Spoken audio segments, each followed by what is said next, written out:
નમસ્કાર, દસના ટકોર સાથે હું જયમિની સમાચારની શરૂઆત કરીશું ખેડાથી મહત્વના સમાચાર મળી રહ્યા છે। ખેડા નેશનલ હાઈવે પર ભગોપુરા અંડરપાસ પાસે ટ્રિપલ અકસ્માત સર્જાતા હડકંપ મચી ગયો હતો।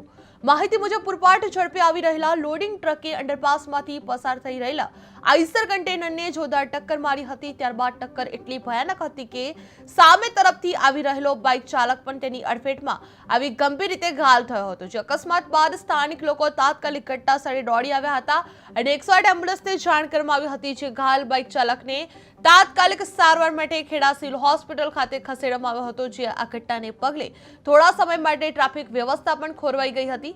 ખેડા પોલીસ દ્વારા અકસ્માત અંગે વધુ તપાસ પણ હાથ ધરવામાં આવી રહી છે। જે ખેડા હાઈવે પર ટ્રિપલ અકસ્માત સર્જાયો હતો, જેમાં ટ્રક આઈસરને ટક્કર લાગતા બાઇક ચાલક ઘાયલ થયો હતો। જેમાં પૂરપાટ ઝડપે આ ભયાનક અકસ્માત સર્જાયો હતો। જે અકસ્માતમાં 108 થી હોસ્પિટલ ખાતે ખસેડવામાં આવી રહ્યા હતા। જે ઇજાગ્રસ્તોને 108 થી હોસ્પિટલ ખાતે ખસેડવામાં આવી રહ્યા હતા। જ્યાં ખેડા પોલીસે વધુ તપાસ હાથ ધરવામાં આવી રહી છે। જે પૂરપાટ ઝડપે આ ભયાનક અકસ્માત સર્જાયો હતો, જેમાં સામેથી ટક્કર એટલી ભયાનક હતી કે સામે તરફથી આવી રહેલો બાઇક ચાલક પણ તેની અડફેટમાં આવી ગંભીર રીતે ઘાયલ બન્યો હતો। જે અકસ્માત બાદ સ્થાનિક લોકો તાત્કાલિક ઘટના સ્થળે દોડી આવ્યા હતા અને 108 એમ્બ્યુલન્સને જાણ કરવામાં આવી હતી। ઘાયલ બાઇક ચાલકને તાત્કાલિક સારવાર માટે ખેડા સિવિલ હોસ્પિટલ ખાતે ખસેડવામાં આવી રહ્યો હતો। જે આ ઘટનાને પગલે થોડા સમય માટે ટ્રાફિક વ્યવસ્થા પણ ખોરવાઈ ગયેલો જોવા મળ્યો હતો। ખેડા પોલીસ દ્વારા અકસ્માત અંગે વધુ તપાસ પણ હાથ ધરવામાં આવી રહી છે।